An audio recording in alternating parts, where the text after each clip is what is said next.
লোবো, ঠিক নেই। আসেন, দুনিয়া জমিনটা আমাদের জন্য একটা পরীক্ষা ঘর। আজ আছি কাল নাই। তরুণেরা দরুদ শরীফ আল্লাহুম্মা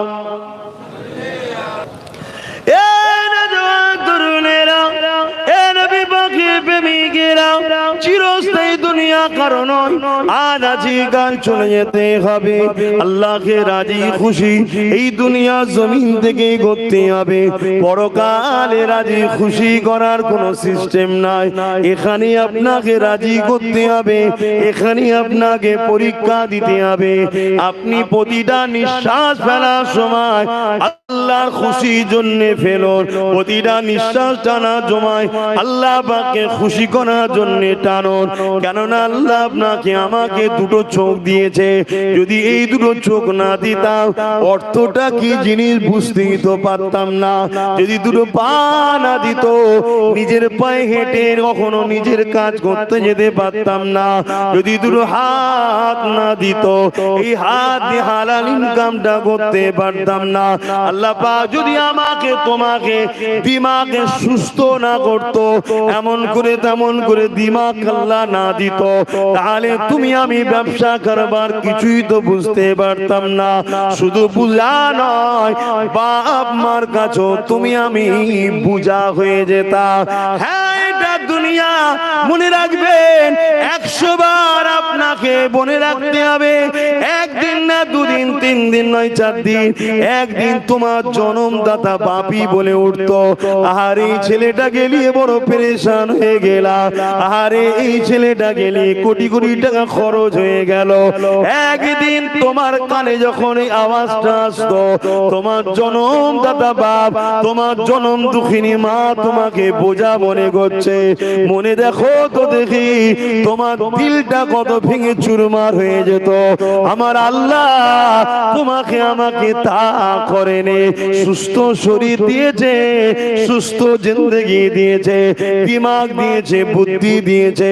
একটু সেগুলোকে খাটিয়ে হালাল ইনকাম করো, হারামের দিকে যেও না, আল্লাহকে খুশি করার জন্য চলো। এবং যারা চলে গেছে তাদেরকে স্মরণ রাখো, তাদের জন্য দুয়ার মাহফিল করো। কেন নবী আমার জানিয়ে দিলে যখন কেউ মাইয়াদের জন্য দোয়া চায়, ওই দোয়াটা আল্লাহ পাক পিতা করে দেয় না। ইসালে সওয়াবের দোয়াটা আল্লাহ পাক জমা করে এমন করে জান্নাতি খানচায় সাজিয়ে রেশমের কাপড় দিয়ে ঢেকে দিয়ে ওগুলো মারদাদের রুহে রুই আল্লাহ বক্সে দেয়। মুর্দারা যখন এই সওয়াবটা পায় ওই সময় তারা বড় খুশি হয়ে যায়। হে আমার আল্লাহ, এই সওয়াব কোথা থেকে আসছে আল্লাহ? আল্লাহ পাক ওই সময় বলে, ওরে আমার বান্দা বান্দি রে, দুনিয়া জমিনে তোমরা সন্তান রেখে এসেছো, তোমাদের সন্তানেরা তোমাদের জন্য দান খৈরাত করেছে, ইসালে সওয়াব করেছে, দুয়ার মাহফিল করেছে, দ্বীনি আলোচনার মাহফিল করেছে, এলাকার মানুষরা সেখানে জমায়েত হয়েছে। তোমার প্রতিবেশীরাও তোমার জন্য দোয়া চেয়েছে, তোমার বাচ্চারাও তোমার জন্য দোয়া চেয়েছে, উলামারাও তোমার জন্য দোয়া চেয়েছে। আমি আল্লাহ সেগুলোকে জান্নাতি খানচা করে সাজিয়ে সাজিয়ে তোমাদের রুহে রুহে বক্সে দিলাম। আরো জোরে বলুন সুবহান। তারা বড় খুশি হয়, তারা বড় আনন্দিত হয়। আজকে আমার ভাইগুলো করছে, তার বাপের রূহ পাকে সব পৌঁছাবে, তারা বড় খুশি হবে। খুশি হয়ে যে আল্লাহকে জিজ্ঞেস করবে, আল্লাহ তারা তো আমাদের জন্য করলো, আমরা কি করব?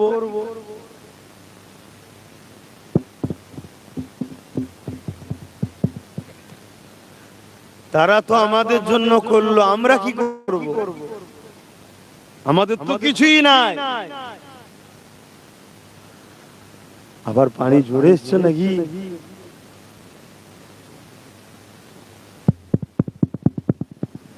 আল্লাহ পাক ওই সময় বলবে, তোমরাও তাদের জন্য দোয়া চাও।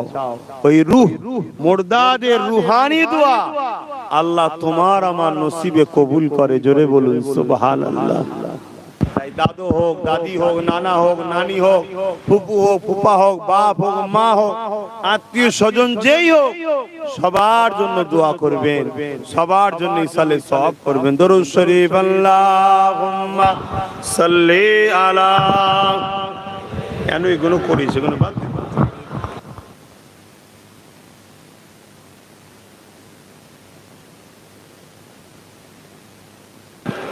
আল্লাহুম্মা সাল্লি আলা,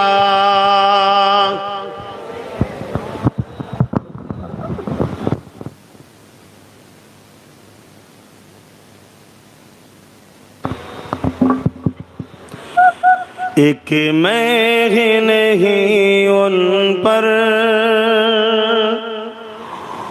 कुर्बान ज़माना है, एक मैं ही नहीं उन पर कुर्बान ज़माना है, एक मैं ही नहीं उन पर कुर्बान ज़माना है, कि मैं ही नहीं उन पर कुर्बान ज़माना है, जो रब दो आलम का, जो रब दो आलम का महबूब यगाना है, एक मैं ही नहीं उन पर कुर्बान ज़माना है। आओ दरे जहर पर फैली हुई दामन, आओ दरे जहर पर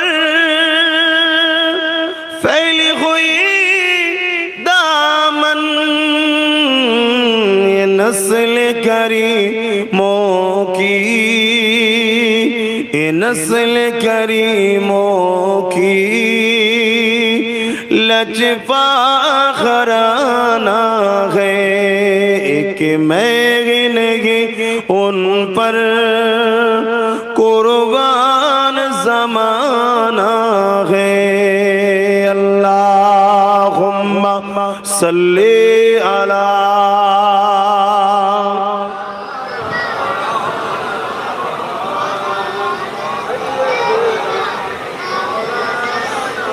আমার বাপ জানেরা, অনেকে দেখবেন জলসা মাহফিলে অনেক জায়গায় শোনা যায়, আমি কোনো আলেমের সমালোচনা করছি না, কিন্তু আপনাদেরকে সতর্ক করছি মুনাফিকদের থেকে। অনেকে দেখবেন আলোচনা করে কবর নাকি বলেছিল আমি ফাতেমা কার বেটি, কার স্ত্রী, এসব আমি বুঝি না, এসব ওয়াজগুলো করে দেখবেন। এই ওয়াজটা করা হচ্ছে আম মাহফিলের জন্য, করাটাই নিষেধ। আম মাহফিলের জন্য এই আলোচনা নয়, এটা হলো শুধুমাত্র সতর্ক করার জন্য, যাতে করে আমরা ভাবি আমাদের কবরে কি হবে, এর উদ্দেশ্য করে এটা শিক্ষা। কিন্তু আজ আমি আপনাকে বলে যাচ্ছি মাটির ক্ষমতা নাই।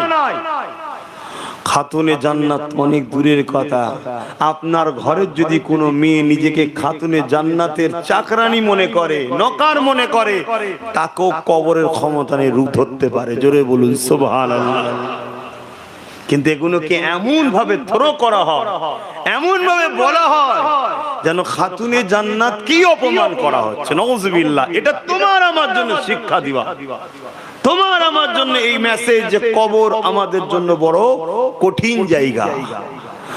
অবশ্যই কবর বড় কঠিন জায়গা, কেননা আল্লাহ নবী জানিয়ে দিলেন প্রতিদিন কবর ঘোষণা দেয়, ওরে আল্লাহর বান্দা বান্দিরা, জমিনের উপরে তোরা নাফরমানি করে ঘুরে বেড়াচ্ছি, জমিনের উপরে বড় দাম্ভিকতার সঙ্গে ঘুরে বেড়াচ্ছি, জমিনের উপরে বড় মস্তানি ভাবে ঘুরে বেড়াতে লেগেছে, ওরে আল্লাহর বান্দা বান্দিরে, আমি কবর তোর কি মনে পড়ে না?